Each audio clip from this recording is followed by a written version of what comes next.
మరణాత క్రీస్తు ప్రభుని యొక్క శ్రేష్టమైన కృపను బట్టి ఈ మోషే సుఖోపవాస దినములలో 3వ దిన ధ్యాన కార్యక్రమాన్ని ప్రారంభించుకుందాం. ప్రారంభ ప్రార్థన. మహాపరిశుద్ధుడైన మా తండ్రి, యుగ యుగములు సజీవుడైన మా ప్రభువా, మీకు నమస్కారములు. నీవు ఎట్టి నిత్యత్వమును కలిగిన వాడవై ఉన్నావో, నీ సన్నిధి సహవాసము ద్వారా అయా మానవ జనాంగమును ప్రత్యేకముగా నీ ఏర్పాటు జనాంగమునకు అట్టి నిత్యత్వమును అనుగ్రహించుటకు ఆశ ఆసక్తి కలిగిన మా ప్రియ పరలోకపు తండ్రి, మీకు వందనములు.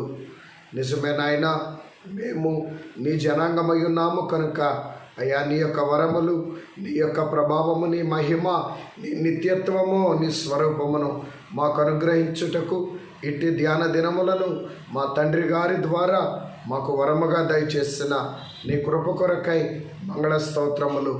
ఈ 3వ దిన కార్యక్రమాన్ని దీవించము, ఆది నుంచి అంతం వరకు మీ మహిమార్థమై జరిగించము, అపవాది కార్యములను లయపరచము.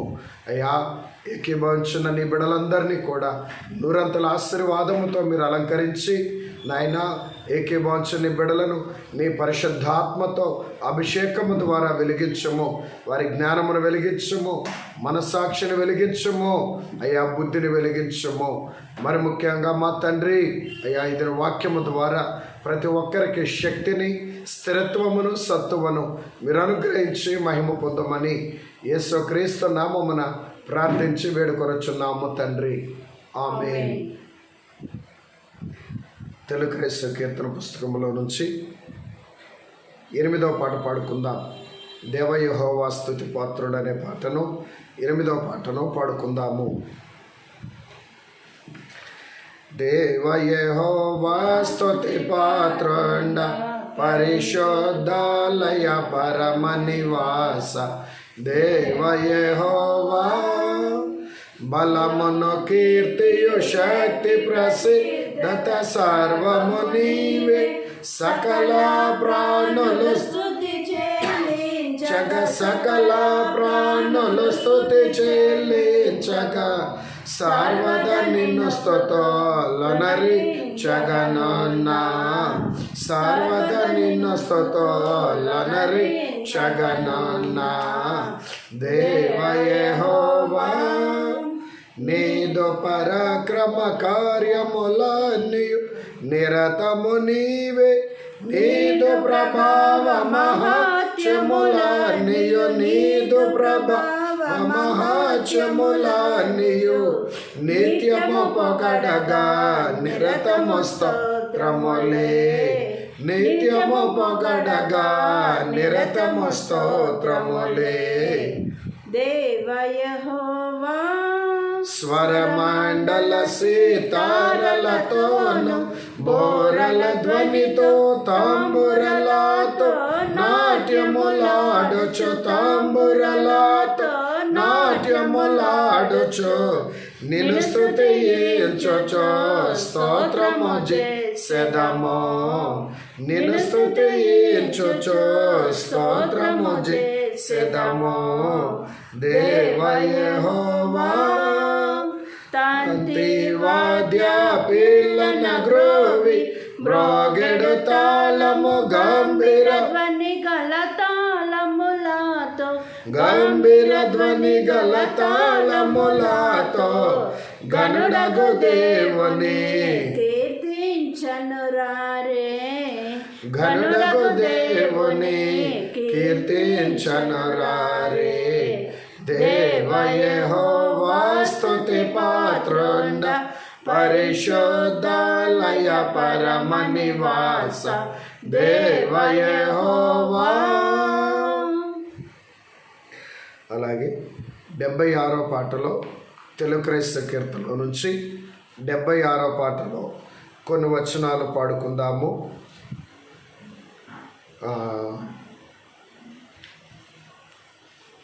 సరే, అన్ని వచనాలు పాడుకుందాం. దేవా రాజా పుత్రులమై తేజరిల్లో దామో, దేవా పుత్ర స్వాతంత్రముతో దేవుని చేరుదాము, దేవుని చేరుదాము, దేవుని చేరుదాము. దేవారాజా పుత్రులమై తేజరిల్లోదాము. హృదయవాంఛలన్నీ ప్రభుని ఎదుట పారవేయుదాము. ముదముతో ప్రభుని చూచి ముద్దు పెట్టుకొందాము, ముద్దు పెట్టుకొందాము, ముద్దు పెట్టుకొందాము. దేవరాజా పుత్రులమై తేజరిల్లోదాము. ప్రభువు వచ్చి యొన్నాడడిగో ప్రార్థనలు చేయండి. ఉభయోలామెకి భావించి ఒక్కరముగా వేడుదాము, ఒక్కరముగా వేడుదాము, ఒక్కరముగా వేడుదాము. దేవారాజా పుత్రులమై తేజరిల్లోదాము. చేసిన పాపము మరలా చెప్పివేయుదాము.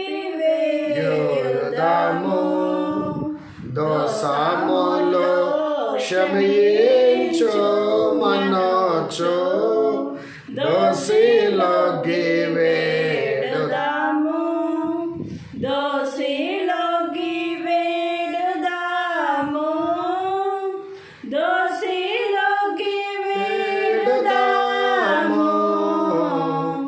దేవారాజా పుత్రులమై తేజరిల్లోదాము.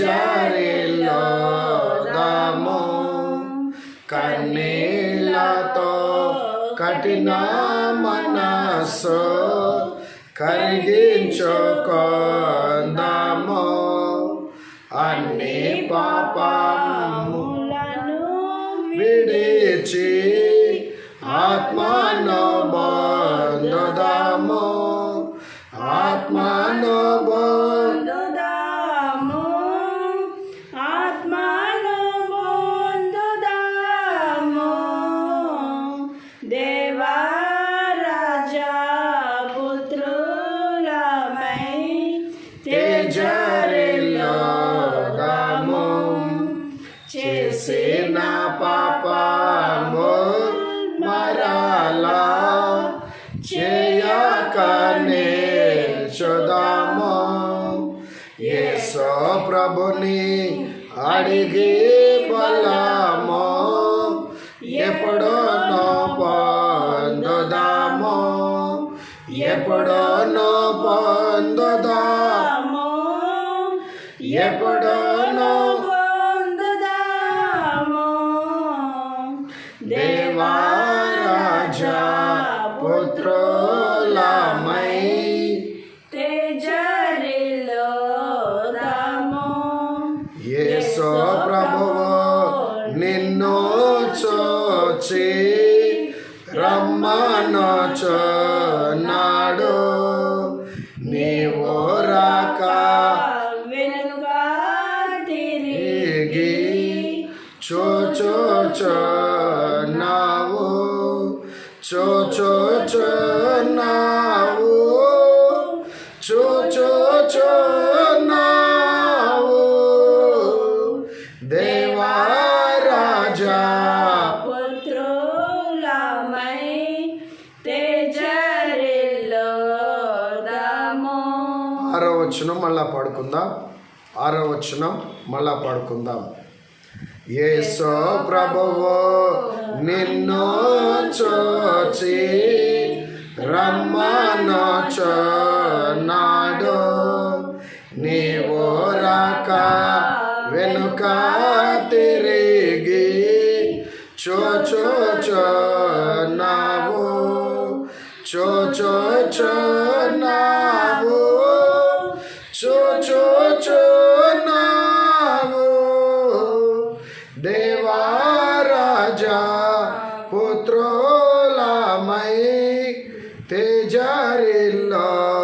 పాడదామో. త్రియేక దేవుని స్తుతి చెల్లించుకొని ప్రభు దేవదాసయ్య గారి ద్వారా ఇచ్చిన క్రమాలను జరిగించుకుందాం. త్రియేక దేవుని స్తుతి జరిగించుకొని చుండగా అందరూ కూడా కళ్ళు మూసుకొని ఏకీభవించండి. ఆ తర్వాత పాశ్రమ గారి క్రమాలు జరిగిస్తూ ఉండగా అందరూ కూడా ఆ క్రమాలలో పాల్గొని ఏకీభవించండి. దయచేసి అందరూ మీ మీ స్థలములలో ఉండి నేను ప్రభు ఎదుట ఉన్నాను, నా ప్రభు నా ఎదుట ఉన్నారు అనే విశ్వాసముతో మనోనిదానము కలిగి అందరూ ప్రభు వైపు చూస్తూ నాతో ఏకీభవించండి. తండ్రికిని కుమారునికిని పరిశుద్ధాత్మకును ఆది యందును ఇప్పుడును ఎల్లప్పుడును యుగ యుగములందు ఉండునట్లుగా మహిమ ఘనత కీర్తి ప్రభావములు ఆయనకు చెల్లునగాక. ఆమేన్. దైవలక్ష్యం స్తుతులు అందరూ ఏకీభవించండి.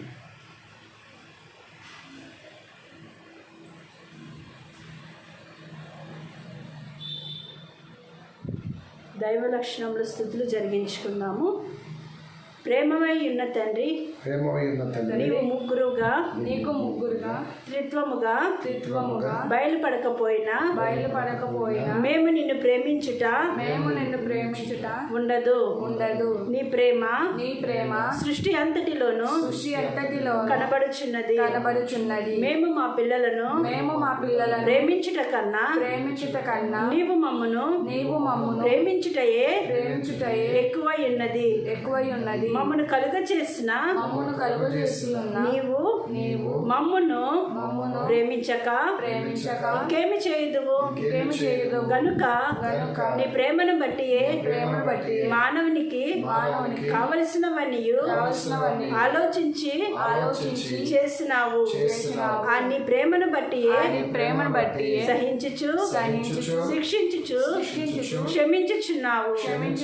మరియు అట్టి నీ ప్రేమను బట్టి మా పాపములను జ్ఞాపకము చేసుకొనను అన్నావు. గనుక నీకు వందనములు. ఆమేన్. సైతాన్ని ఎదిరించు సూత్రములు. ప్రారంభ ప్రార్థన. ఓ త్రియేక దేవుడైన తండ్రి, సాతానును ఎదిరించవన్నని నీ వాక్య గ్రంథంలో వాయించినావు. ఇదిగో ఇప్పుడే నీ సన్నిధానమందు వాటిని ఎదిరించుచున్నాము. మా ఎదిరింపుల వల్ల సైతానుకు వేదన నిస్సత్తువ కలిగించుము. మా ఎదిరింపుల వల్ల నీకు మహిమ సంగమునకు జయము కలిగించు.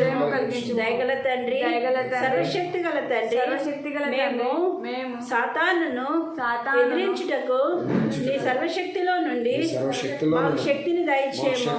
శత్రు బలవంతుడి మీద నీకు అధికారం ఇచ్చున్నానని లూకా 10వ అధ్యాయంలో వ్రాయించినావు.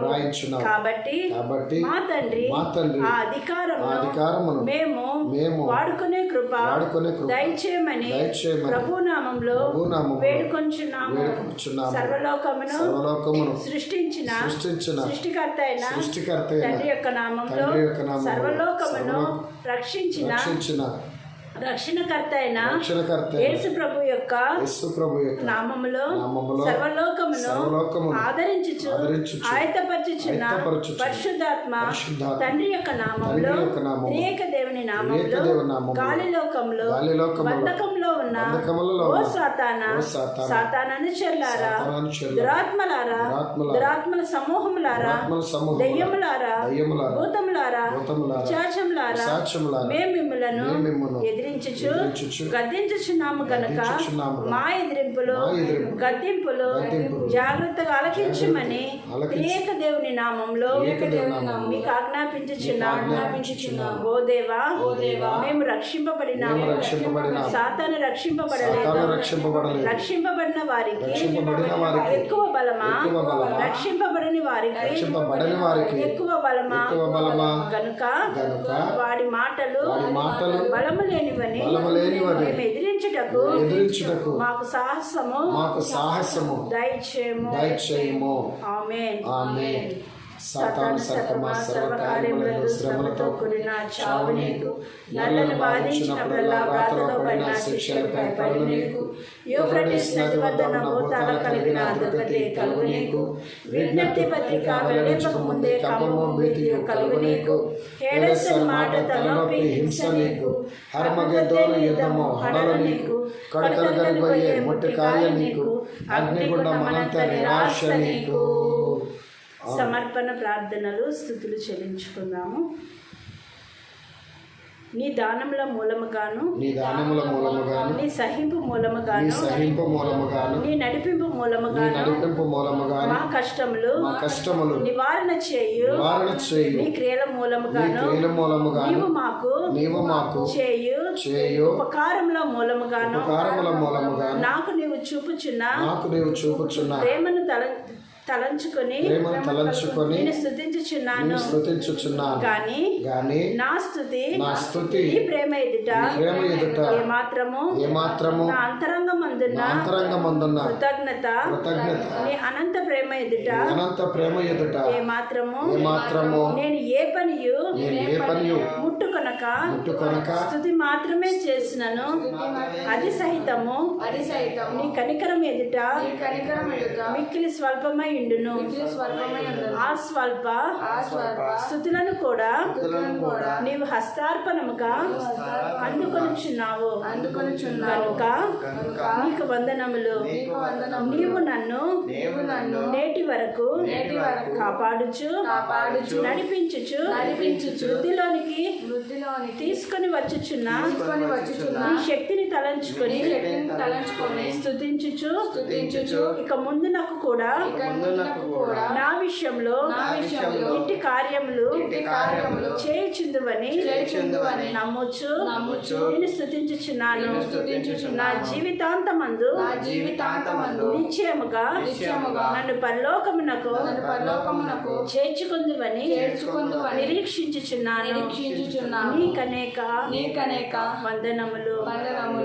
ఆమేన్. రాకడ ప్రార్థనలు స్తుతులు జరిగించుకుందాము. అందరూ నాతో ఏకీభవించి.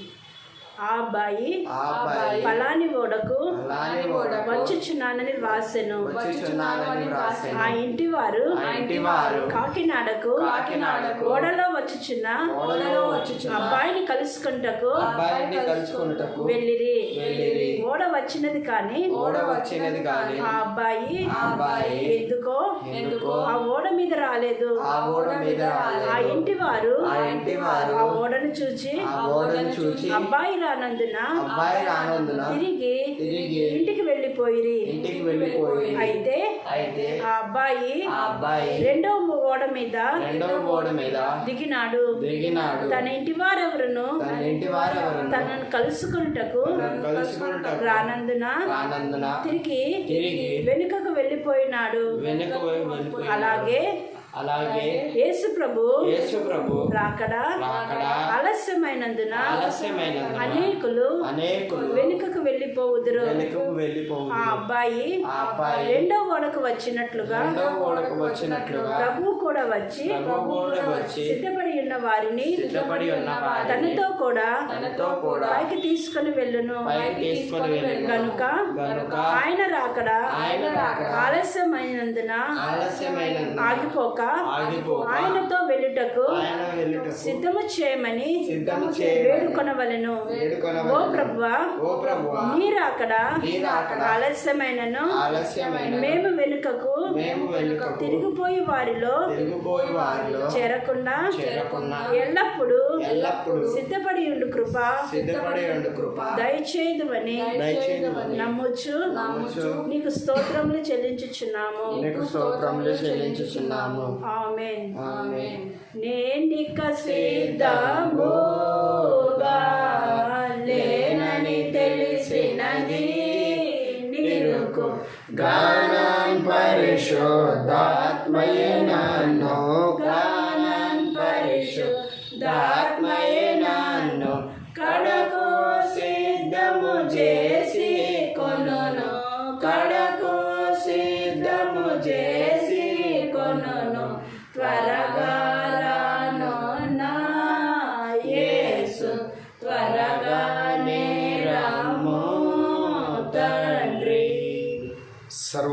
మిక్కిలి ప్రేమ కలిగిన మా తండ్రి, నీకు వందనములు.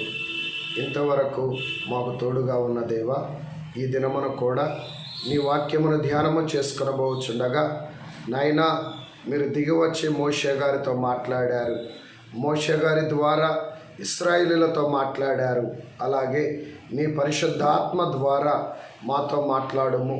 మీ దేని సేవకులంగా మేమున్న నీ సిలువ చాటు మరుగు చేసి అయ్యా, మోషే గారిని సాధారణముగా చేసుకొని ఇశ్రాయేలీయులతో మాట్లాడినట్లుగా ఇదిగో ఈ దినమున నీ ఏర్పాటు జనాంగమును నీ స్వరక్తమిచ్చి మీరు కొనుక్కున్న మీ సొత్తైన మీ జనాంగము, నీ అంతరంగపు ఏర్పాటైన బైబిల్ మిషన్ ద్వారా మీరు ప్రత్యేకించుకున్న నీ ఏర్పాటు ప్రజలతో నీవే మాట్లాడమని అడుగుచు వందనములు చెల్లిస్తున్నాం. యేసు నామమున ప్రార్థించుచున్నాము తండ్రి, ఆమేన్. ఈ దినము కొరకు దేవుని వాక్యం చదువుకుందాము. నిర్గమకాండం 3వ అధ్యాయము 2-3 వచనములు చదువుకుందాం. నిర్గమకాండం 3వ అధ్యాయము 2-3 వచనములు చదువుకుందాం. ఒక పొద నడిమిని అగ్నిజ్వాలలో యెహోవా దూత అతనికి ప్రత్యక్షమాయెను. అతడు చూచినప్పుడు అగ్ని వలన ఆ పొద మండుచుండెను, కానీ పొద కాలిపోలేదు. అప్పుడు మోషే, ఆ పొద ఎలా కాలిపోలేదో నేను ఆ తట్టు వెళ్ళి గొప్ప వింత చూచెదననుకొనెను.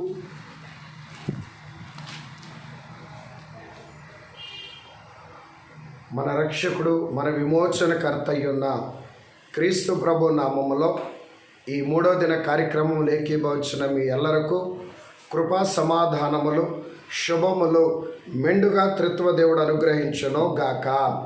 ఆమేన్. తెలివిని గలిగించు, నన్ను దివ్యగా వెలిగించు. తెలివిని గలిగించు, నన్ను దివ్యగా వెలిగించు. నీ కలిగిన భాగ్యముల నిటిని నా కంటికి చూపించు. నీ కలిగిన భాగ్యముల నిటిని నా కంటికి చూపించు. ప్రియమైన దేవుని సంగమా, దేవుని యొక్క ఏర్పాటును బట్టి తన యొక్క సంఘము, ఆయన కలిగి ఉన్న మహిమ, ఆయన కలిగి ఉన్న ప్రభావము, ఆయన కలిగి ఉన్న నిత్యత్వము, ఆయన స్వరూపము, ఆయన స్వభావము పొందుటకు ఈ యొక్క క్రమాలను దైవజనుల ద్వారా ప్రభు ఏర్పాటు చేసి ఆ క్రమాలలో మనము పాలు పంపులు పొందినట్లుగా ఒక గొప్ప వరముగా త్రిత్వదేవుడు ఈ సంవత్సరమున మరొక మారు మనకు అనుగ్రహించిన వారై ఉన్నారు. ఎవరైతే ఈ సమయంలో దేవుని పాద సన్నిధిలో కూర్చున్నారో, ఆయన పాదముల సన్నిధిలో కూర్చొనుట, ఆయన నామం పేరట గడుపుట, ఇది మీకు మీ జీవితంలో శ్రేష్టమైన భాగ్యమని ప్రభు పేరట మనవి చేస్తూ ఉన్నాను. ప్రియమైన దేవుని సంగమా, ఈ 3వ అధ్యాయం నిర్గమకాండం 3వ అధ్యాయంలో మనం చూస్తే ఉన్న భాగములను మనం జ్ఞాపకం చేసుకుందాం. ముందుగా 1 ఆకర్షించుట. యెహోవా తండ్రి గారు మోషే గారిని ఆకర్షించుట. ఆ తరువాత మనం గమనించితే మోషే గారికి పని అప్పగించుట.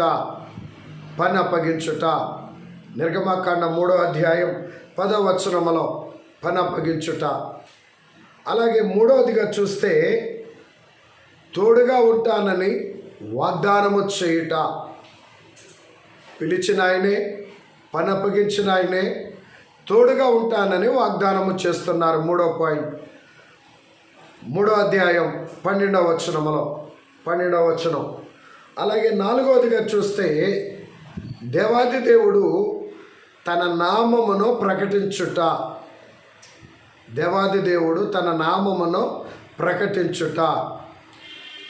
5వదిగా చూస్తే దేవుడు తన ప్రణాళిక అంతటిని కూడా మోషే గారికి వివరించుట. దేవాది దేవుడు తన ప్రణాళికను మోషే గారికి వివరించుట. ఈ విషయములను మనము నిర్గమకాండం 3వ అధ్యాయంలో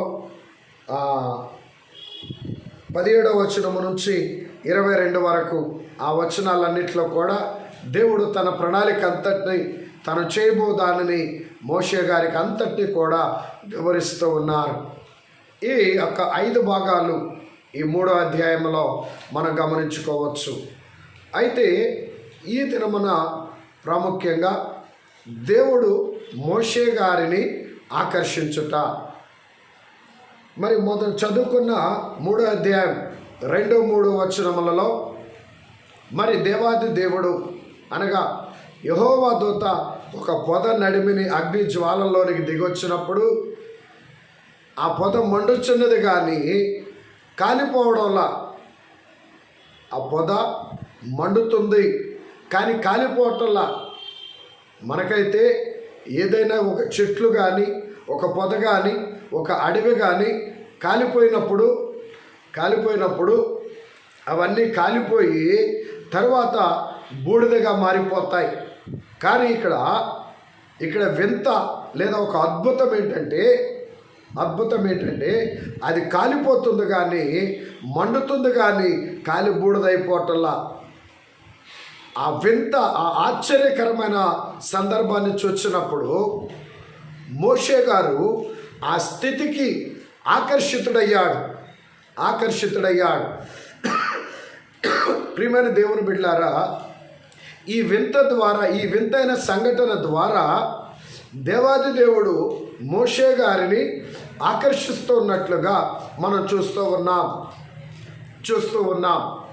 ఎందుకంటే దేవాది దేవుడు ముందుగానే మోషే గారిని తల్లి గర్భములో ఉండగానే ఆయన ఏర్పాటు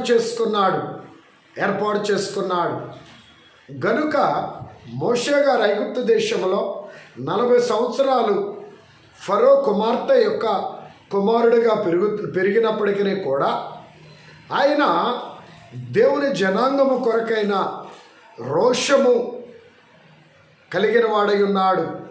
అంతేగాక ఐగుప్తు దేశంలో ఫరో గృహములో ఉన్నప్పటికీ ఆయన అంతరంగములో హెబ్రీ యొక్క విధానమును అనగా దేవుని జనాంగం యొక్క విధానమును కలిగిన వాడై జీవిస్తూ తన అంతరంగములో దేవుని ఎడల ప్రేమ, దేవుని ఎడల భక్తి, దేవుని కొరకు జీవించాలనే తపన తన అంతరంగములో ఆయన కలిగిన వాడై ఉన్నాడు.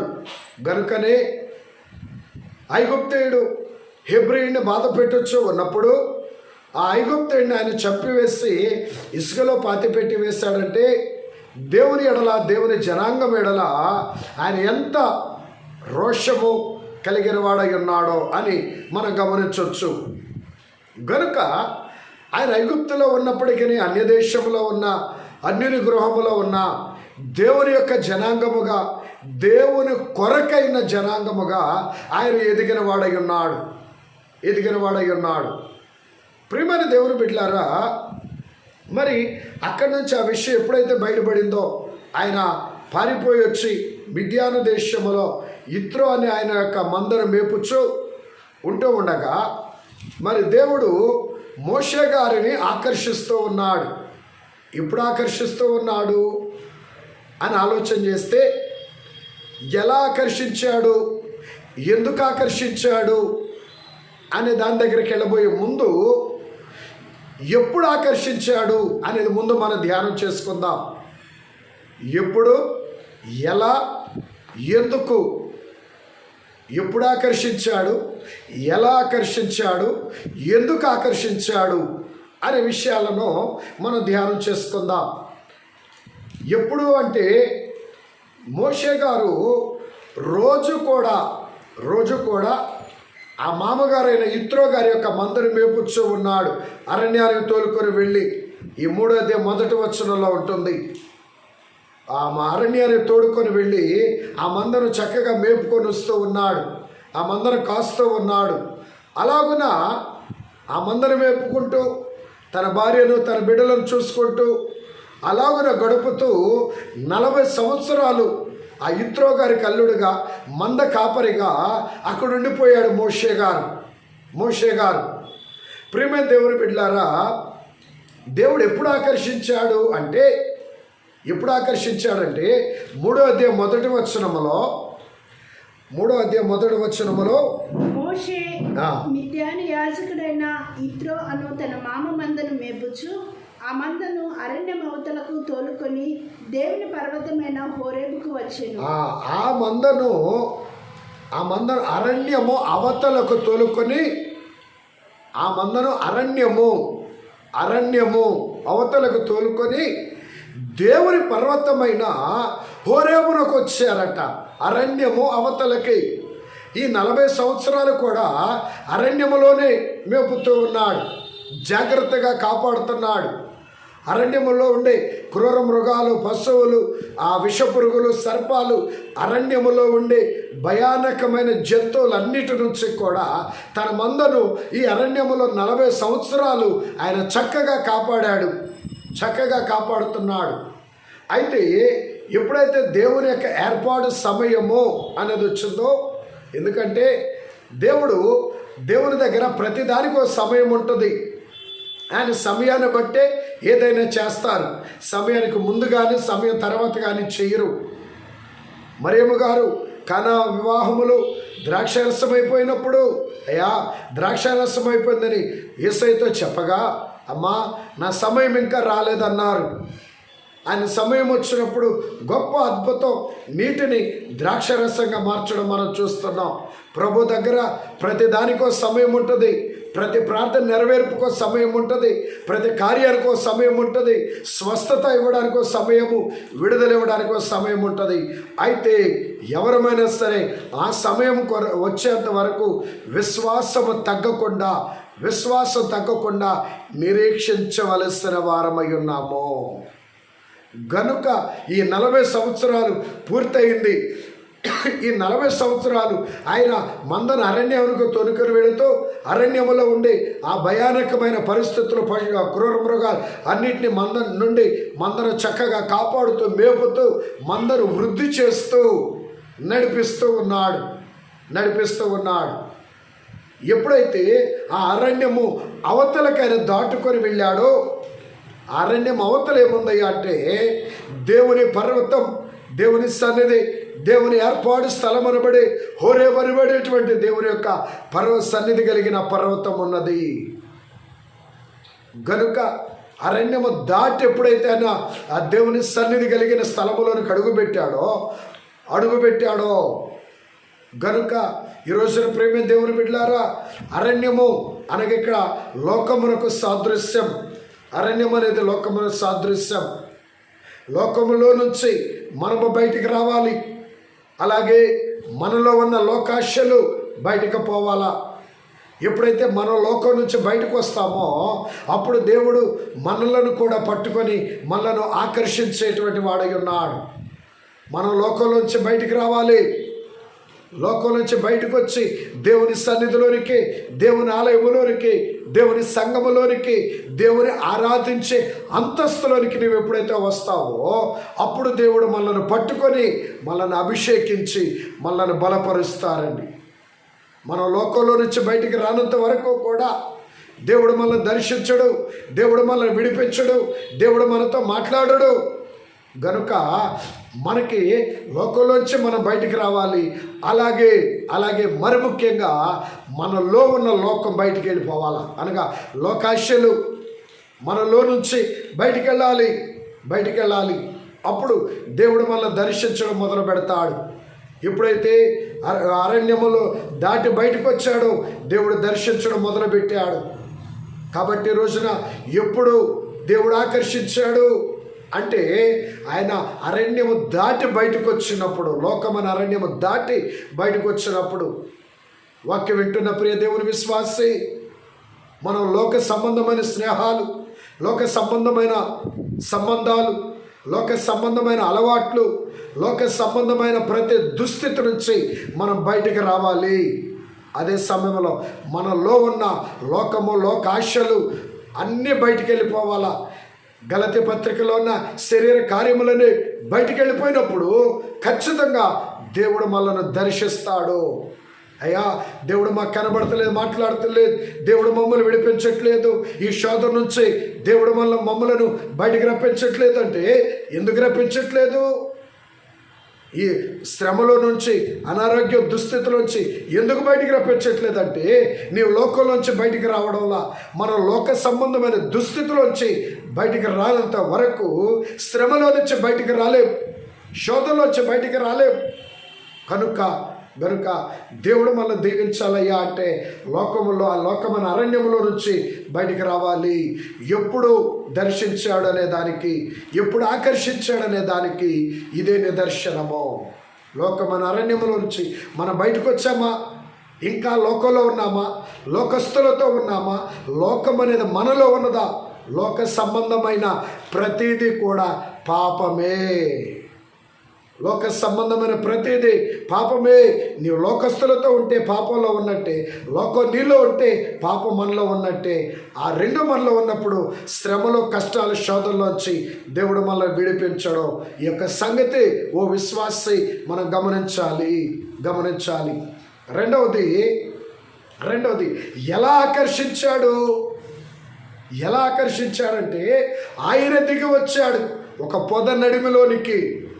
పొద అనేది మానవ జీవితానికి గుర్తుగా ఉన్నది.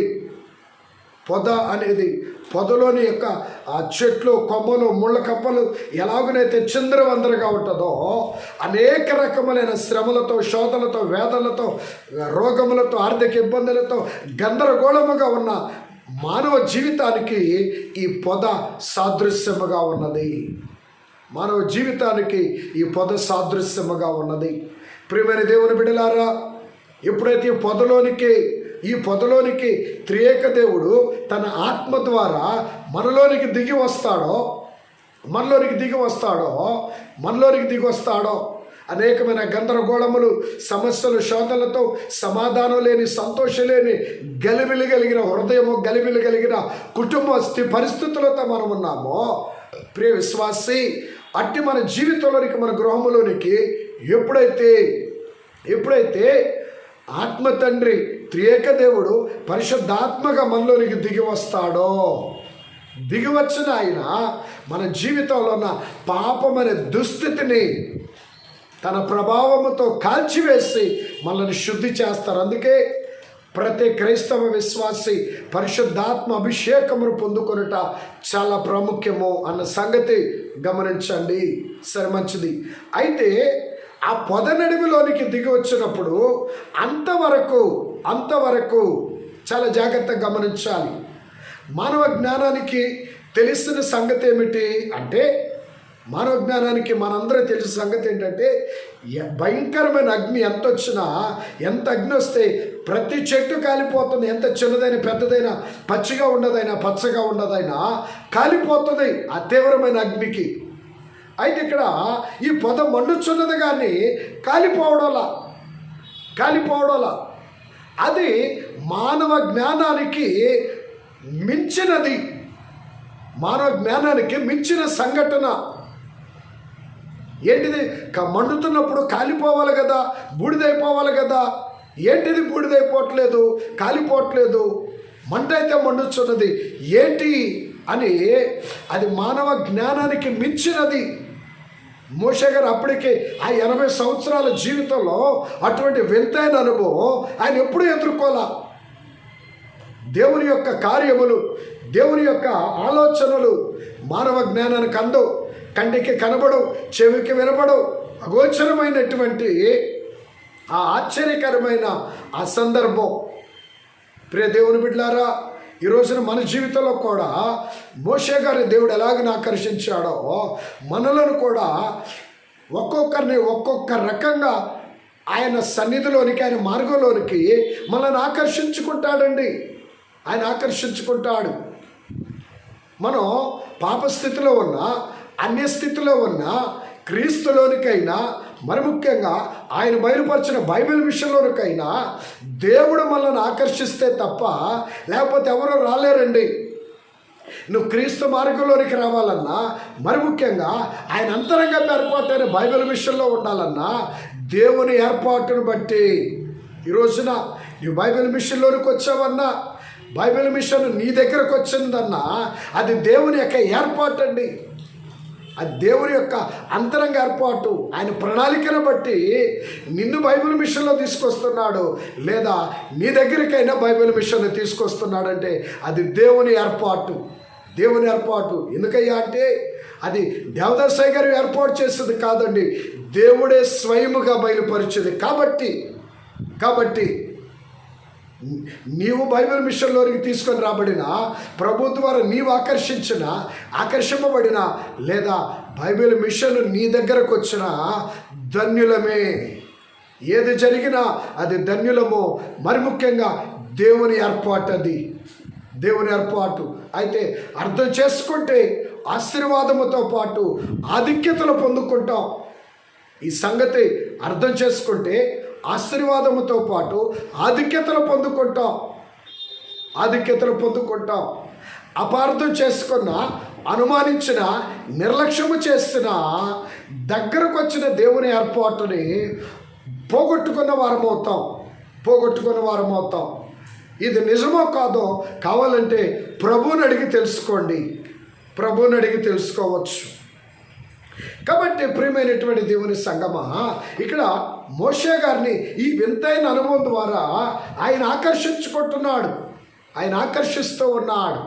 ఈ 80 సంవత్సరాల వయస్సులో, అనగా ఇంతవరకు ఈ 80 సంవత్సరాలు కూడా మోషే గారిని ప్రభు ఇండైరెక్ట్గా నడిపిస్తున్నారు. ఈ 80 సంవత్సరాలు మోషే గారిని ప్రభు ఇండైరెక్ట్గా నడిపిస్తున్నాడు. ఇక్కడ నుంచి ప్రభు మోషే గారిని డైరెక్ట్గా నడిపించడానికి మోషే గారిని తన సన్నిధికి ఆకర్షించుకుంటున్నాడు. ప్రియమైన దేవుని బిడ్డలారా, దేవాది దేవుడు మనల్ని ఆకర్షిస్తూ ఉన్నప్పుడు ఒక్కొక్క విధంగా కొంతమందిని శ్రమలలో స్వస్థతనిచ్చి, కొంతమందిని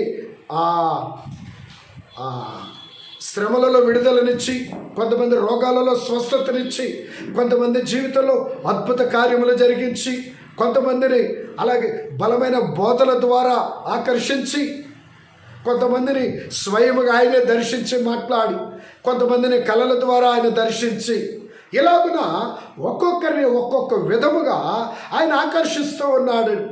ఈ రోజున ప్రపంచవ్యాప్తంగా ఉన్న క్రైస్తవులైనా, లేదా ప్రపంచవ్యాప్తంగా ఉన్న బైబిల్ మిషన్ వారినైనా ప్రత్యేకంగా పనిగట్టుకొని దేవుడు ఆకర్షించుకొనిటని బట్టి ఆయన వద్దకు వచ్చిన వారమే. కాబట్టి ఆయన వద్దకు వచ్చిన మనము ఆయన ద్వారా ఆకర్షింపబడిన వారమై ఉన్నాం. ఈ సంగతిని మనం గ్రహించాలి. అందుకే మనం యేసుక్రీస్తును ముందుగా మనం కోరుకోవాలా. ఆయనే మనల్ని కోరుకొని ఆయన మనల్ని ఎన్నుకున్నాడు. ఇప్పుడు జగత్తు పునాది వేయబడక మునిపే తన కుమారుడైన క్రీస్తులో ఆయన మనల్ని ఎన్నుకున్నాడు. గనుక ఆయన బిడ్డగా, ఆయన విశ్వాసగా, ఆయన ఏర్పాటు బైబిల్ మిషన్ విశ్వాసగా ఉండునట్లుగా జగత్తు పునాది వేయబడక మునిపే క్రీస్తు మనల్ని ఎన్నుకున్నాడన్న సంగతి నీవు గ్రహించినప్పుడు ఖచ్చితంగా ఆశీర్వదింపబడతావు. ఆ గ్రహింపు లేకపోతే ఆ దీవెన భాగ్యము రెండు కోల్పోతామన్న సంగతిని గ్రహించండి. అలాగే ఎందుకు ఆకర్షించుకున్నాడు ఆయన?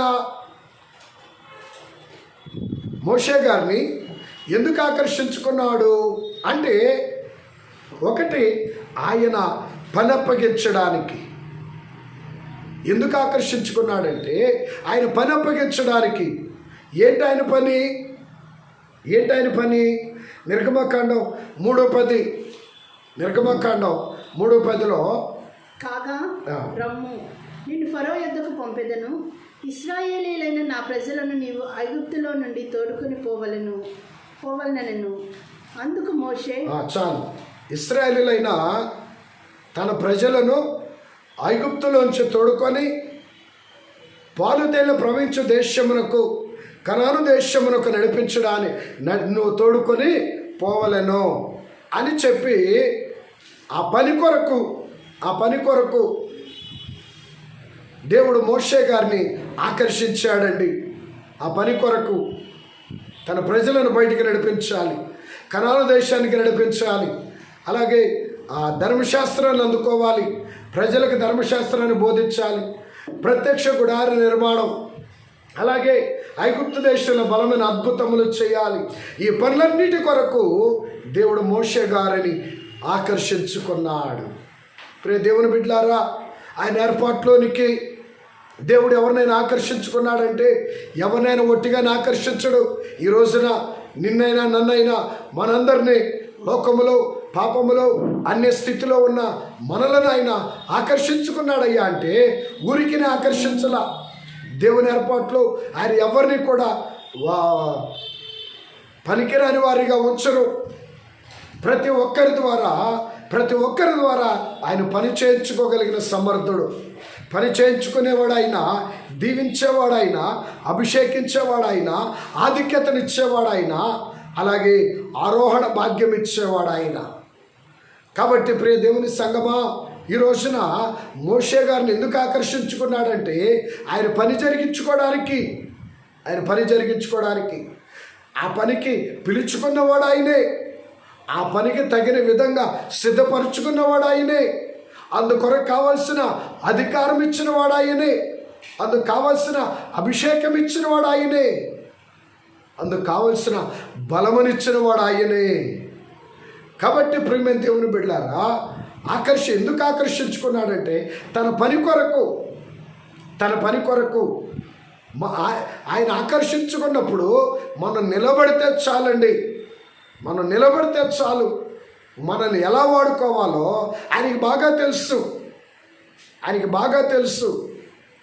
మనకి ఏ చేత కాకపోయినా, బలం లేకపోయినా, ఆర్థికమైన పరిస్థితులు సమృద్ధిగా లేకపోయినా, సహకరించేవారు లేకపోయినా, సరైన సామర్థ్యం లేకపోయినా, ఆకర్షించుకున్న దేవుని యొక్క సాన్నిధ్యంలో నీవు స్థిరంగా నిలబడితే, నన్ను ఆకర్షించుకున్న దేవా, మోషే గారిని వల్లే నన్ను బలపరచుము, నన్ను సిద్ధపరచుము, నీ నామ ఘనత కొరకు నన్ను బలపరచుమని ప్రభు దగ్గర మనం మొరపెట్టుకోగలిగితే ఆకర్షించుకున్న దేవుడే మనల్ని బలపరిచి వాడుకుంటాడండి. విద్య లేని పామరులైనా, చేపలు పట్టుకునే జాలర్లైనా, ఎన్నిక లేని వారైనా, చేపల కప్పు కొట్టే ఆ స్థితిలో ఉన్న శిష్యులైన వారిని ఆయన ఎన్నుకొని పిలుచుకొని భూమిని తల్లక్రిందులు చేయగలిగిన వారినిగా చేయలేదా? శారదయములు పట్టిన వాడిని ఆకర్షించుకొని ఆయన దగ్గరికి వెళ్ళి ఆయన ఆకర్షించి ఆయన స్వస్థపరిచి ఆయన వాడుకోలేదా? ప్రియ దేవుని బిడ్డలారా గమనించండి. అన్యుడిగా ఉన్న అబ్రహాము గారిని పిలిచి ఆయన వాడుకోలేదా? ఆయన దీవించలేదా? కాబట్టి ప్రియమైన దేవుని బిడ్డలారా, మనము దేవుని చేత ఆయన నామములోనికి, ఆయన మార్గములోనికి, ఆయన సన్నిధిలోనికి, ఆయన సంఘ సహవాసంలోనికి, మరి ముఖ్యముగా ఆయన అంతరంగా ఏర్పాటైన బైబిల్ మిషన్లోనికి ఆకర్షింపబడిన మనము ఎందుచేత ఆకర్షింపబడ్డాం? కేవలము మనల్ని దీవించాలి, హెచ్చించాలి మాత్రమే కాదు.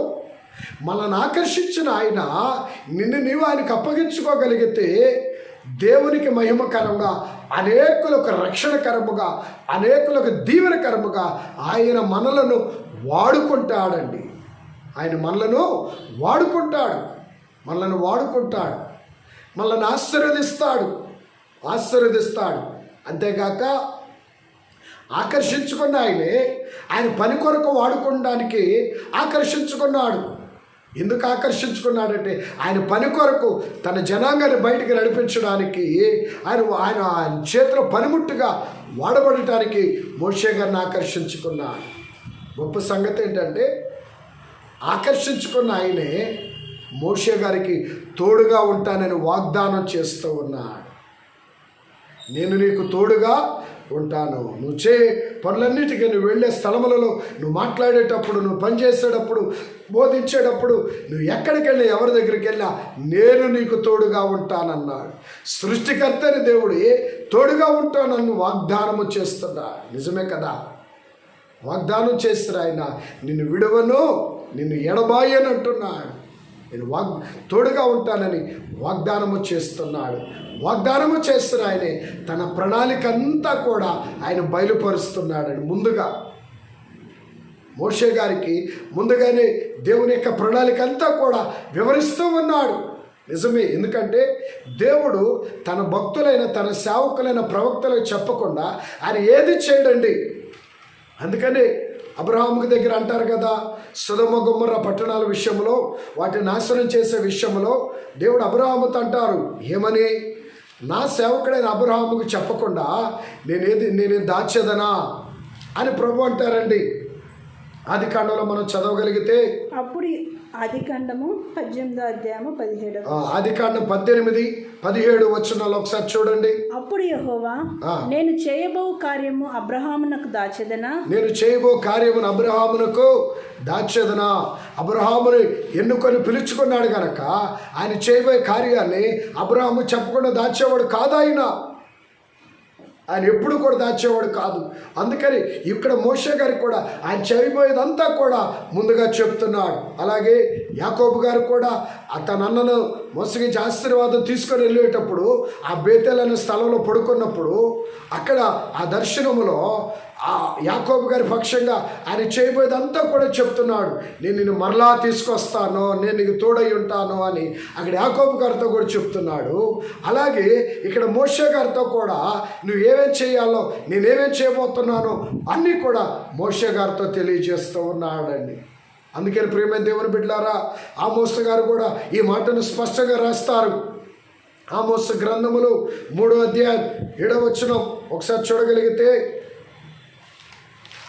ఆమోస్ గ్రంథములో తన సేవకులైన ప్రవక్తలకు ఆయన సంకల్పించిన దానిని ఉంటుంది. ఆమోస్ గ్రంథం ఆమోసు గ్రంథము 3వ అధ్యాయం 7వ వచనం. ఆమోస్ గ్రంథం 3:7 చూడ.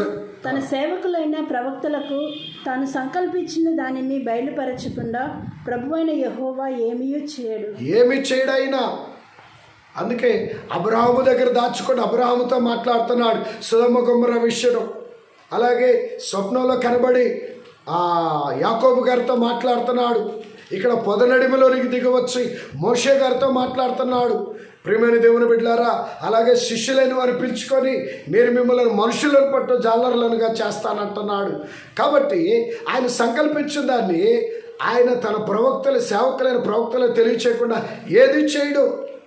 కాబట్టి ప్రవక్తలైన సేవకులకే కాదండి, ఎవరైతే సన్నిధి అనుభవం కలిగిన వారై ఉంటారో వారు ప్రవక్తలైన సేవకులైన విశ్వాసులైన ప్రతి ఒక్కరితో కూడా ఆయన కనబడి మాట్లాడటానికి సిద్ధముగా ఉన్నాడు. నీవు ఆయన ఆశీర్వాదం పొందాలని ఆశపడుతున్నావా? ఆయన దర్శనాన్ని, ఆయన వాక్కును పొందుకోవాలని ఆశపడుతున్నావా? ఓ విశ్వాసి, నేటి దినాల్లో క్రైస్తవ సంఘములో ఆశీర్వాదాలు కోరుకునే వాళ్ళు ఎక్కువ మంది అయిపోయారు. దైవ దర్శనమును, దేవుని వాక్కును, దైవ చిత్తాన్ని తెలుసుకునేవారు తక్కువైపోయారు. ఆశీర్వాదాన్ని కోరుకునేవారు, ఆశీర్వాదం కొరకు ప్రార్థించేవారు, ఆశీర్వాదం కోసం దేవుని సన్నిధికి వచ్చేవారు ఎక్కువైపోయారు. మంచిదే, ఇవి కోరుకోవద్దంటే లేదండి. ఇవి కోరుకునే స్థితిలో నుంచి దేవునిని, ఆయన దర్శనం, ఆయన వాక్కు, ఆయన చిత్తాన్ని కోరుకునే వధువు సంఘ అంతస్తులోనికి మనం రావాల్సిన వారమై ఉన్నాం. ఆ అంతస్తు, ఆ వధువు సంఘ అంతస్తును బట్టి ప్రభు ఆనందిస్తాడండి.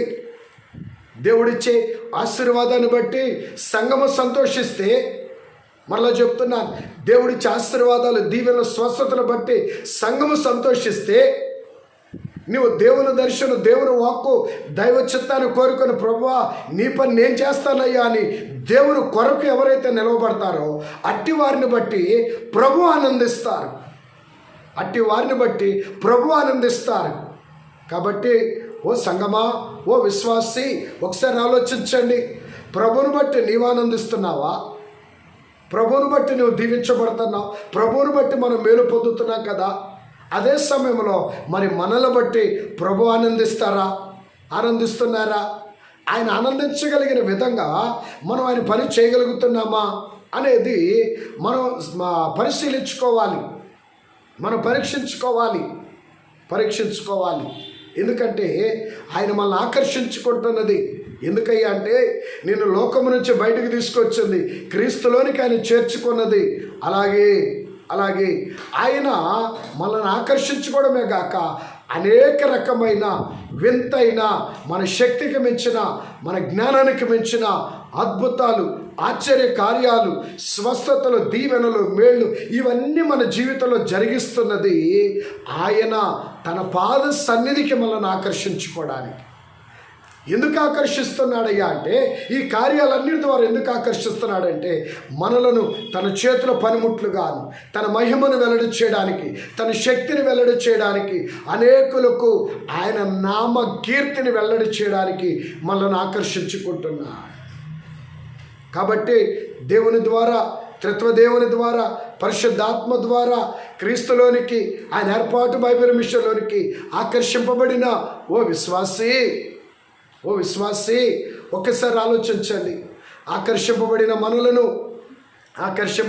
మనము ఆయన సన్నిధిలో ఉన్నట్లయితే ఖచ్చితంగా ప్రభు మనల్ని వాడుకుంటాడని.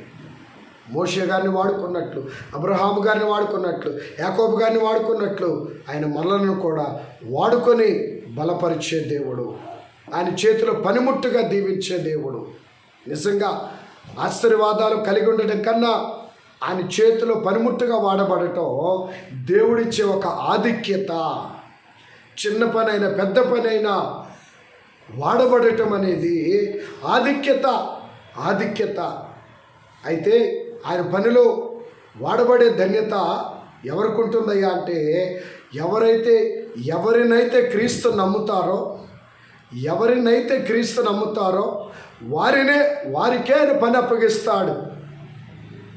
మోషే గారిని దేవుడు నమ్మాడు కనుక దేవుని కొరకు, దేవుని జనాంగం కొరకు దేనికైనా సిద్ధపాటు కలిగిన వాడై ఉన్నాడు గనుక, మోషే గారిని ఆయన అంతరంగ స్థితిని దేవుడు ఎరిగిన వాడై ఉన్నాడు గనుక తన జనాంగం అంతటికి ప్రస్తుతానికి అప్పటికే ఆ ఐగుప్తు దేశంలో కాల్బలముగా ఉన్న 6 లక్షల మంది, కాల్బలముగా ఉన్న జనాంగం 6 లక్షల మంది, 6 లక్షల మందికి నాయకుడిగా ఉండటానికి దేవుడు మోషే గారిని నమ్మి మోషే గారిని ఆకర్షించి మోషే గారికి పని అప్పగిస్తూ ఉన్నారు. ప్రియమైన దేవుని బిడ్డలారా, ఈ రోజున మన హృదయ స్థితి, మన హృదయ యథార్థత, మన హృదయ సిద్ధపాటు, దేవుని ఎడల ప్రేమ, దేవుని ఎడల సమర్పణ, దేవుని కొరకైన సిద్ధపాటు, మరలా చెప్తున్నా, దేవుని కొరకైన తెగింపు కలిగి, దేవుని జనాంగము కొరకు, ఆయన నామ ఘనత కొరకు, ఆయన సంఘము కొరకు, ఆయన సేవ కొరకు ఎవరైతే తెగింపు కలిగి నిలవబడగలుగుతారో అట్టి వారిని ఖచ్చితంగా ఆయన వాడుకుంటాడు. వరములనిచ్చి వాడుకుంటాడు, అధికారం ఇచ్చి వాడుకుంటాడు. కాబట్టి ప్రియ దేవుని సంఘమా, దేవుని ద్వారా ఆకర్షింపబడిన, ఆయన సాన్నిధ్యంలోనికి, ఆయన ఏర్పాట్లోనికి ఆకర్షింపబడిన ఓ విశ్వాసి, దేవుని కొరకు సిద్ధపాటు కలిగి ఉన్నావా? ఆయన పని కొరకు, ఆయన కొరకు జీవించుటకు సిద్ధపాటు కలిగి ఉన్నామా? దేవుని కొరకు వాడబట్టుకు నీవు సిద్ధపాటు కలిగి ఉంటే ఖచ్చితంగా ఆయన మనలను అభిషేకించి వాడుకొనగలరు. సిద్ధపాటు కలిగిన బట్టి దైవజనులైన దేవదాసయ్య గారిని 90 సంవత్సరాల వయస్సులో దేవుడు నిలవబెట్టుకొని ఆయన అంతరంగ ఏర్పాటైన బైబిల్ మిషన్ కొరకు సైన్యము కలిగిన యువరాజు వలె దేవుడు దేవదాసయ్య గారిని వాడుకున్నట్లుగా చూస్తున్నాం. కాబట్టి నువ్వు నిలబడితే చాలు, ఆయన యొక్క ఆకర్షణకు నీవు లోబడితే చాలు, ఆయన ఆకర్షణకు లోబడితే చాలు. మనం ఏ స్థితిలో ఉన్నా దేవుడు నిన్ను బలపరిచి వాడుకుంటాడు. మనకే చేతగానో అవసరంలా ఆయనే నేర్పించుకొని వాడుకుంటాడు, ఆయనే బలపరిచి వాడుకుంటాడు. కాబట్టి ఆయన ఆకర్షణకు మనం లోబడాలి. అందుకే దేవదాసయ్య గారి ద్వారా ప్రబోధించిన పాటంతా మనం పాడుకున్నాం కదా. దేవారాజ పుత్రులమై తేజరిల్లదము అనే పాటలో 6వ వచనంలో మనం పాడుకున్నాం. యేసు ప్రభు నిన్ను చూచి రమ్మనుచున్నాడు, నీవు రాక వెనుదిరిగి చూచుచున్నావు అని మనం పాడుకున్నాం. ఆయన మనల్ని పిలుస్తున్నాడు. ఆయన మన బలహీనతల వైపు చూడట్లా, మన లోటుపాట్ల వైపు చూడట్లా.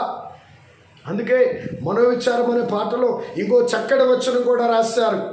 ఇంకో చక్కటి వచనం కూడా, నీ బలహీనతతో చూడకు, నా బలమోత తిరిగో చూడము. నీ బలహీనతతో చూడకు, నా బలమోతతో చూడము. నీ బలమునకు మించిన పనులు, నీ బలమునకు మించిన పనులు నా బలమే గద చేయవలసెను. మనోవిచారము కూడదు నీకు, కనుక మన బలహీనత వైపు ఆయన చూడట్లా. అదే సమయంలో మన బలహీనత వైపు మనల్ని కూడా చూడొద్దు అంటున్నాడు ఆయన. నీ బలహీనత చూడకు, నా బలముతో చూడమంటున్నాడు కదా. కనుక మన బలహీనతలు బట్టి మనం వెనక్కి వెళ్ళిపోకూడదు. మన బలహీనతలు దేవుడే చూడట్లేదు కనుక మనము చూసుకోకుండా ప్రభు వైపు చూసి యథార్థంగా నా ప్రభువు నన్ను ఆకర్షించుకున్నాడు, నన్ను పిలుచుకున్నాడని యథార్థంగా నిన్ను సమర్పించుకోగలిగితే ఆయన బలపరిచి వాడుకునే బలవంతుడు దేవుడు. కనుక ప్రియమైన దేవుని బిడ్డలారా, ఒక యవనస్తుడిని ప్రభు రమ్మన్నప్పుడు ఒక ఆయన ఏమో వచ్చి, అయ్యా నువ్వెక్కడికి వెళ్ళినా నేను నీతో వస్తానంటున్నాడు. అప్పుడు ప్రభు అన్నాడు, సరే నువ్వు నాతో వద్దువయ్యా, నా దగ్గర ఏమీ లేవు, నక్కలకు బొరియలు ఆకాశ నివాస పక్షులు గలవు, కనుక మనిషి కుమారు తలవాల్చుకొరికేంత స్థలమైన లేదు అని ప్రభు చెప్తూ ఉన్నాడు. కనుక ఒక ఆయన వస్తానంటే ఆయన కారణాలు చెప్తున్నప్పుడు, ఆయన బలవంత పెడుతున్నప్పుడు ప్రభు ఒక మాట అన్నారు, నీకున్న ధనమనమ్మి బేదలకిచ్చి నన్ను వెంబడించమని చెప్పినప్పుడు ఆ యవనస్తుడు మిగిలిన ధనవంతుడై ఉండగా ఆయన ధనాన్ని వదులుకోలేక, అనగా లోకాన్ని వదులుకోలేక దేవుణ్ణి వదులుకున్నారు. ధనమరుబడి లోకాన్ని వదులుకోలేక దేవుణ్ణి వదులుకున్నారు. మరొకరు వచ్చి యేసు ప్రభు నీ వచ్చి నన్ను వెంబడించమన్నప్పుడు ఆ యవనస్తుడేమో, అయ్యా నేను మొదట వెళ్ళి నా తండ్రిని పాతి పెట్టుకొని వస్తాను అన్నప్పుడు, అప్పుడు ఆయన అంటున్నారు, మృతులు పాతి పెట్టుకుంటారు, నీవు నన్ను వెంబడించము అని చెప్పేసి అన్నారు. ప్రియమైన దేవుని బిడ్డలారా, ఎందుకు ప్రభు ఇలాగంటున్నారు? ఒక ఆయన వస్తానంటేనేమో ప్రభు ఆటంకపరుస్తున్నారు. ఒక ఆయన రానంటేనేమో నువ్వు వచ్చే మృతుల సంగతి చూసుకుంటారు అంటున్నారు. కారణం ఏంటి? ఇక్కడ ఈ వస్తానన్న ఆయనకేమో లోక సంబంధమైన ఆశ, లోక సంబంధమైన ఆలోచనలు, లోక సంబంధమైన తలంపులతో వస్తానంటున్నాడు. అందుకని ప్రభు ఆయన ఆటంకపరిచారు. ఇంకొక ఆయన రావాలనున్న ఆ పరిస్థితులను బట్టి తండ్రి చనిపోయాడని ఆ యొక్క బలమైన పరిస్థితులను బట్టి ఆగిపోతున్నప్పుడు మృతులు చూసుకుంటారు, నువ్వు నా వెంబడొచ్చాయి. ప్రియమైన దేవుని బిడ్డలారా, ఏ బంధకాలు మనల్ని వెనక్కి లాగుతుంటాయి? దుష్టుడు, మనుషులు, కుటుంబం, ఉద్యోగం, పిల్లలు, పరిస్థితులు, ఇబ్బందులు, సంబంధాలు, స్నేహాలు, అనేకమైన ఆటంకాలు. ఒక ప్రక్క దేవుడు మనల్ని ఆకర్షిస్తుంటే మరొక ప్రక్క లోక సంబంధమైన, సాతాను సంబంధమైన ఇవన్నీ మన వెనక్కి లాగుతూ ఉంటాయి. వాటన్నిటిని విదిలించుకొని ఆకర్షించుకొని వచ్చిన దేవునికి నీవు అప్పగించుకోగలిగితే, మనల్ని మనం అప్పగించుకోగలిగితే దేవునికి మహిమకరముగా, సర్వలోకానికి దీవెనకరంగా, సర్వలోకానికి ఆశీర్వాదకరంగా దేవుడు మనల్ని వాడుకుంటాడు. కాబట్టి దేవుని ఆకర్షణ, ఆయన పని కొరకు, ఆయన సువార్త కొరకు, ఆయన పరిచర్య కొరకు, ఆయన నామ ఘనత కొరకు దేవుడు మనల్ని ఆకర్షించుకుంటున్నప్పుడు ఏ కారణం చేత కూడా దూరం అవ్వద్దు. ఒకవేళ దేవుని ఆకర్షణకు, దేవుని పిలుపునకు దూరం అయ్యావా, ఆశీర్వాదం, ఆధిక్యత రెండూ పోగొట్టుకుంటాం. దేవుని ఆకర్షణకి లోబడ్డామా? దేవుని ఆకర్షించగా ఏదైతే ఏ బంధకాలు వెనక లాగుతున్నాయో వాటన్నిటిని విదిలించుకొని దేవుని ఆకర్షణకు లోబడి దేవుని కొరకు ముందుకొచ్చి దేవుని కొరకు నిలవబడితే ఆయన నామ ఘనత కొరకు అనేకుల ఆశీర్వాదం కొరకు దేవుడు ఒక బలమైన పనిముట్టుగా మనల్ని వాడుకుంటాడు. అలాగను వాడుకోవటానికి ఈ రోజున మోషే గారిని ఆకర్షించుకున్న ఆయనే పని అప్పగిస్తున్నాడు. పని అప్పగించిన ఆయనే తోడుగా ఉంటున్నాడు, నిరంతరం తోడుగా ఉంటున్నాడు. తోడుగా ఉన్న ఆయనే సమస్తాన్ని ఆయనకి వివరిస్తూ ఉన్నారు. ఇన్ని పనులు ఆయనే చేస్తున్నారు. మనం నిలవబడి ఆయన చెప్పించేయడానికి మనకు బాధ ఏంటి? కాబట్టి దైవాకర్షణ అనేది మన జీవితానికి ఆశీర్వాదముతో పాటు ఆధిక్యతని, అభిషేకాన్ని, ఆరోహణ సిద్ధపాటుని మనకు అనుగ్రహించేది దైవాకర్షణ. అట్టి దైవాకర్షణ ఈ రోజున మోషే గారికి వచ్చి మోషే గారిని బలపరిచి వాడుకొని అన్ని లక్షల మందికి నాయకుడిగా దేవుడు ఆయన ఆశీర్వదించాడు. కాబట్టి ప్రేమ దేవుని బిడ్డలారా, దైవాకర్షణ అనేది శ్రేష్టమైనది, బలమైనది, మనల్ని ఘనపరిచేది. అంటే దైవాకర్షణ మీ అందరూ పొందుకొని, అంటే దైవాకర్షణకు మిమ్మల్ని మీరు సమర్పించుకొని దేవుడిచ్చే ఆశీర్వాద ఆధిక్యతలు, ఆత్మాభిషేక వరములు, ఆరోహణ సిద్ధపాటు, దైవాకర్షణలో ఉన్న ఈ భాగ్యాలన్నీ పొందుకొని ప్రభు చేతిలో వాడబడుతూ ఆయన వచ్చినప్పుడు మేఘమెక్కి వధువు సంగముగా త్రిత్వదేవుడు మనందరిని అలంకరించి ఆశీర్వదించి ఆరోహణ భాగ్యమునకు ఆకర్షించుకొనును గాక. ఆమేన్. ప్రార్థన చేసుకుందాం. సర్వోన్నతుడా, మహోన్నతుడా, కృప కలిగిన మా తండ్రి, మీకు వందనములు.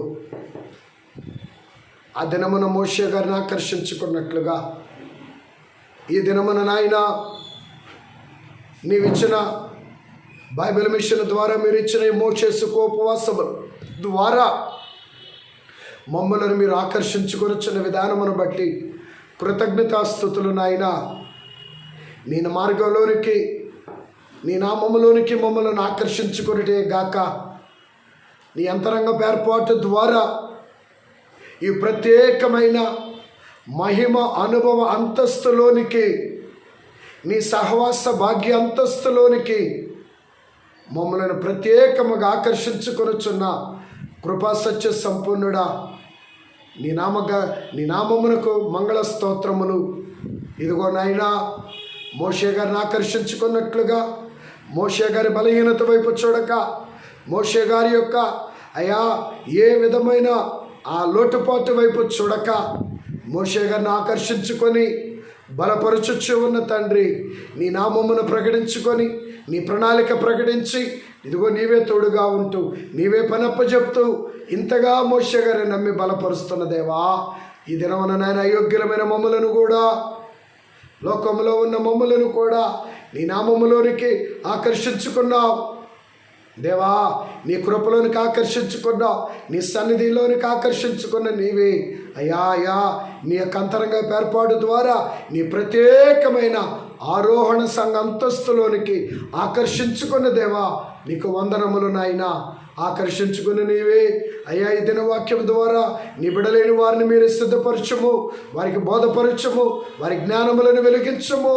సంపూర్ణముగా నీడల విశ్వాసము, నీడల ప్రేరేపణ, నీ చిత్తమునకు లోబడే మనస్సు నీ బిడలకు దయచేయండి దేవా.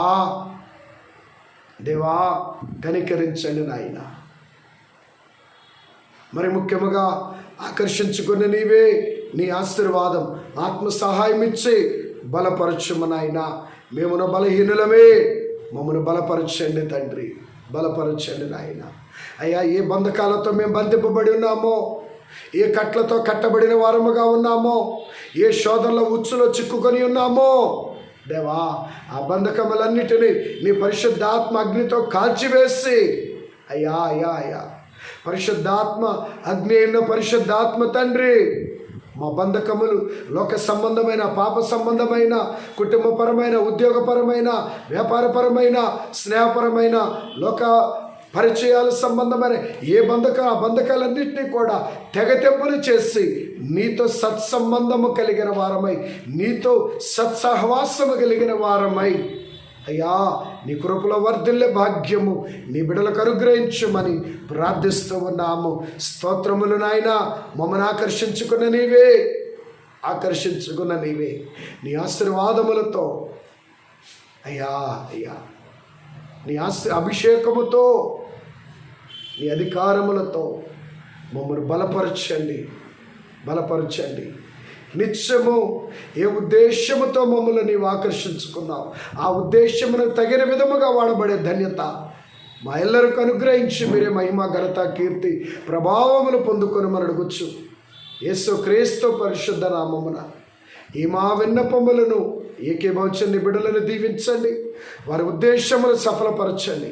ఆకర్షించుకున్న ప్రభువా నీ ఆకర్షణలో ఉన్న సకల ఆశీర్వాదములతో అలంకరించి నీ ఉద్దేశానికి లోబడగలిగిన నీ ఆకర్షణకు లోబడగలిగిన మనస్సు నీ ఆత్మ ద్వారా ప్రతి ఒక్కరికి అనుగ్రహించము.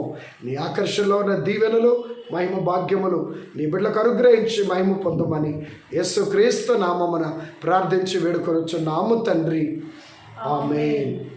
తండ్రి కుమార పరిశుద్ధాత్మ త్రిత్వదేవుని యొక్క ఆశీర్వాదము ఆధిక్యత ఆకర్షణలో ఉన్న మహిమ అంతస్తు త్రిత్వదేవుడు మీకు అనుగ్రహించి ఆయన మహిమ రాకడలోనికి ఆయుత్తపరచుకొనును గాక. ఆమేన్. మరణాత.